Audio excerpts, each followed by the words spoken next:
Très bonne nouvelle, j'ai attrapé des trips, je suis heureux au possible, je suis au paradis. Donc les trips, c'est quoi? Les trips, c'est des insectes minuscules qu'on voit à l'œil nu uniquement quand c'est adulte, et c'est des insectes qui sont très problématiques sur les plantes d'intérieur parce que les trips sont très heureux à l'intérieur des appartements. Et en plus,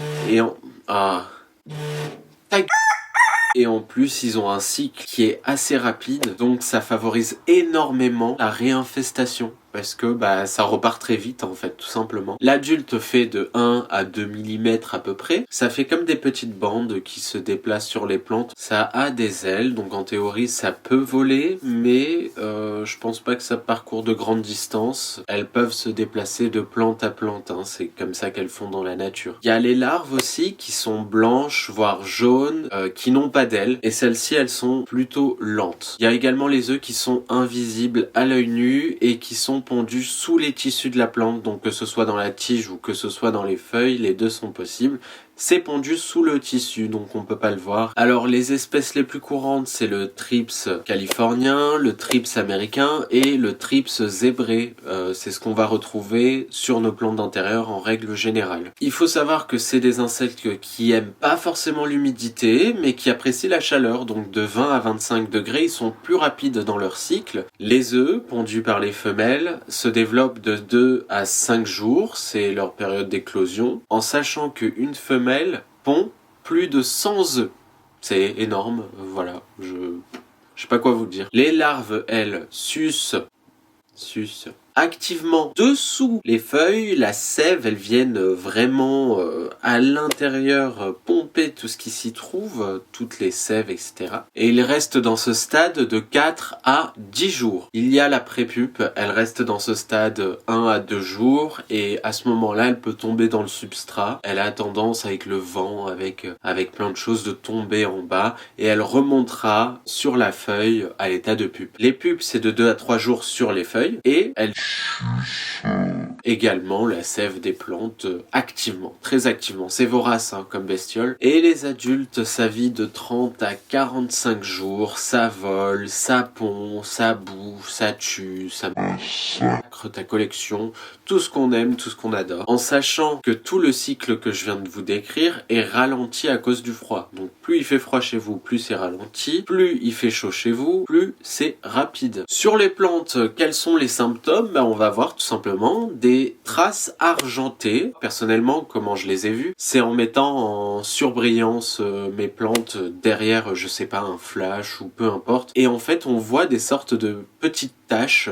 claires, argentées, dans lesquelles on voit que en fait la sève a été pompée. On va le voir surtout sur les nouvelles feuilles, les feuilles jeunes qui sont très fragiles, très souples. Là-dessus, généralement, les trips aiment bien s'agglutiner et se nourrir de ces nouvelles feuilles. Ça fait des beaux dégâts sur les plantes, ça peut jaunir, ça peut pourrir, ça épuise aussi le bulbe des plantes parce que en lui tirant la sève, c'est lui tirer toute son énergie. Ça va aussi déformer les nouvelles pousses, ça aussi c'est important à savoir, c'est-à-dire que si vous avez des nouvelles feuilles qui sont déformées, c'est peut-être aussi l'effet soit d'un stress, soit des trips. Il y a 1001 façons de traiter les trips. On a choisi la solution biologique parce qu'on n'a pas envie de massacrer la planète, c'est pas notre but. Les produits, tout ça, on va pas du tout en parler dans cette vidéo. On va vraiment parler d'acariens prédateurs qui vont permettre justement de tuer tous ces cycles, donc les pupes, les prépupes, les larves, tout ce que vous voulez. Le seul point, c'est que les acariens prédateurs ne mangent pas les adultes, donc il va falloir avoir un traitement mécanique, quoi qu'il en soit, sur les adultes. À savoir également, si vous utilisez des pesticides, ça sert à rien d'acheter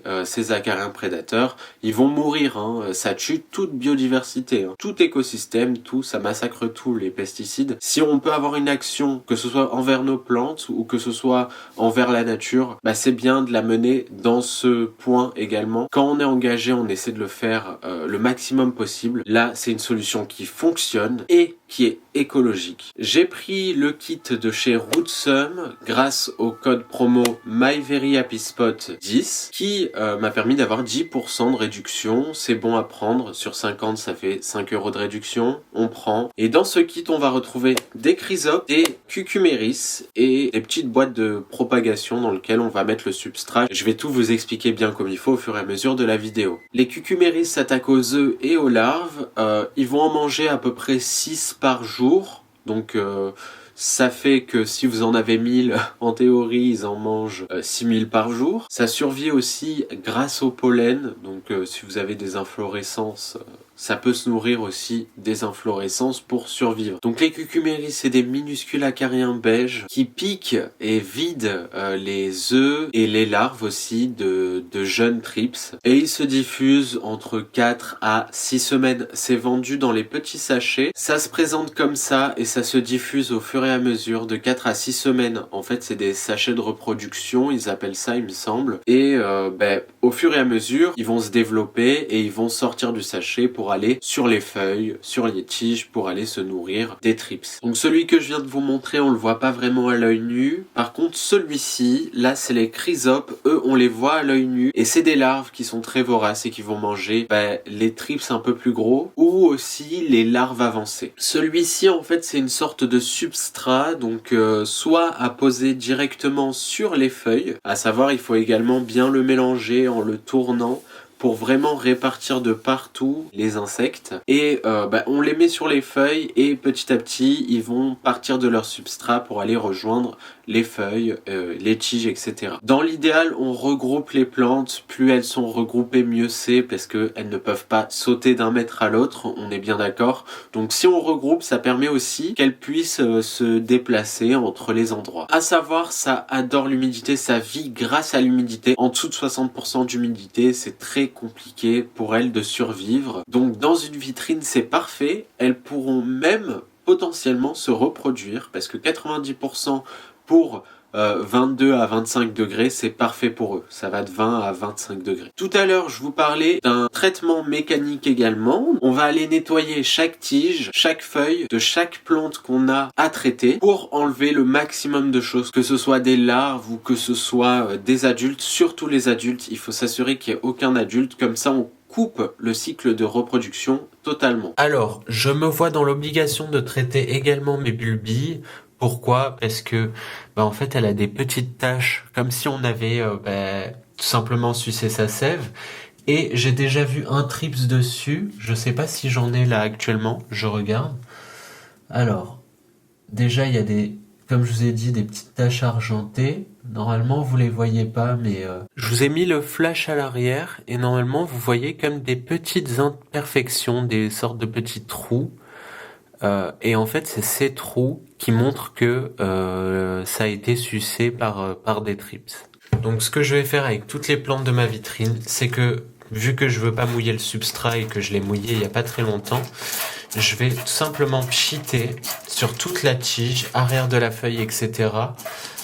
L'eau pour que ça fasse partir tout ce qui est possible. Et on fait vraiment ça sur tout, de la tige à la feuille.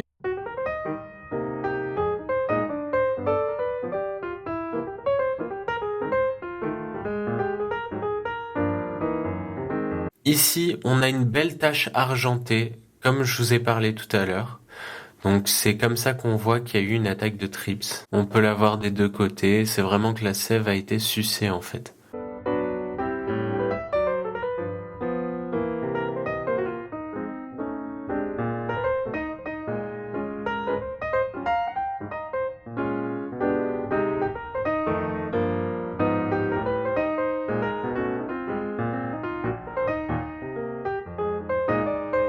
On a fini toute la vitrine, maintenant je vais m'occuper des grandes plantes, donc let's go. C'est pas très lumineux, mais au moins je vous montre pour une plante moyenne comment je procède dans la baignoire, mais c'est très simple. Alors on met l'eau tiède, c'est important de mettre de l'eau tiède, genre à température. Je vais tout simplement, sur chaque feuille, passer l'eau comme ceci, au-dessus et en dessous.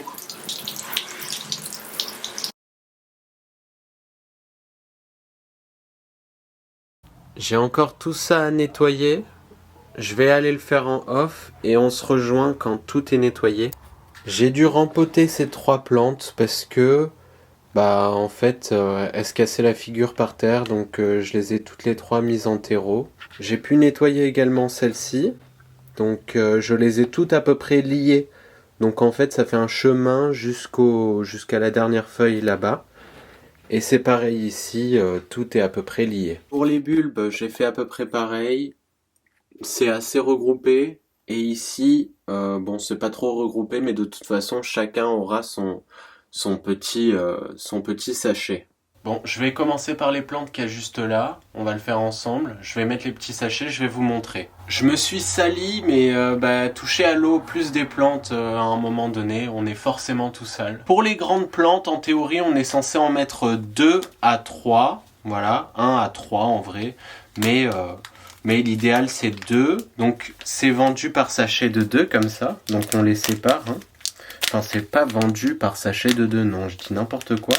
Mais c'est quand tu les reçois, quoi, tu les as comme ça. J'ai l'impression qu'il y a un petit dépôt, c'est peut-être des insectes, je sais pas. Bon, ça doit être du substrat. Donc ici, je vais en mettre 3. Je vais en mettre un par tige, on y retourne.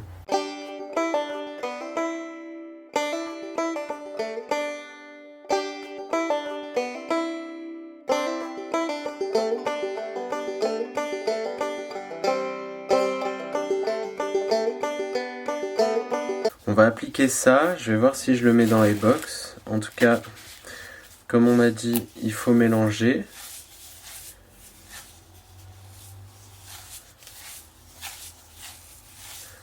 Donc on mélange doucement. Hein. Voilà, il n'y a pas besoin de shaker comme jamais, il y a juste besoin de retourner, tourner pour mélanger un peu tout ça. Ensuite, on ouvre délicatement. Et voilà. Donc, on les voit ici. Donc c'est des petites larves, je ne sais pas si vous les voyez. Je vais essayer de filmer ça. C'est assez gros, ça me trigger de malade. Ça me stresse. J'ai envie de mourir. Bon, ça va être compliqué de mettre ça sur les feuilles, donc je vais mettre ça dans les petites box. Donc voilà les petites box. On en prend. Non, en vrai, ça me stresse trop. Les petits insectes comme ça me trigger, mais à un point. Franchement, c'est pas évident. Hein. Donc, c'est comme ça qu'on fait. Tu mets le substrat. Merde. Bon, j'en fais tomber partout. Je fais tomber des insectes avec. Ça touche mes mains. Je vais m'évanouir, moi. Hein. Il m'en faut peu pour m'évanouir. Hein.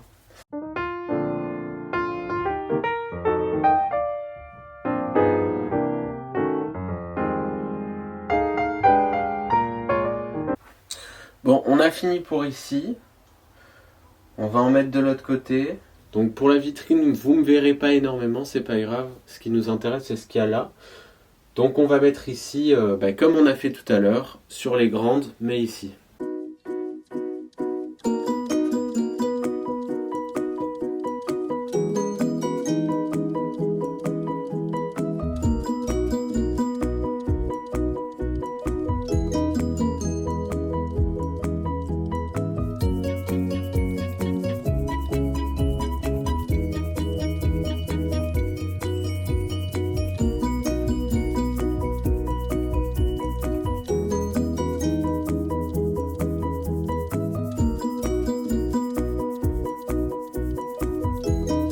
Et voilà, on a fait le tour. J'espère qu'on a tout éradiqué. En tout cas, on l'a fait ensemble, dans la bonne humeur, dans la joie, je pense. Et maintenant, à part ça, plus qu'à attendre le mois prochain. C'est potentiellement à renouveler après 4 semaines. Donc, s'il y a besoin de renouveler, il faut le faire. Et également, il y a de la prévoyance, c'est-à-dire que les cucuméris aussi peuvent être utilisés en prévoyance, donc tout au long de l'année pour prévenir des trips et d'autres nuisibles. Sur ce, merci de m'avoir suivi et à la prochaine.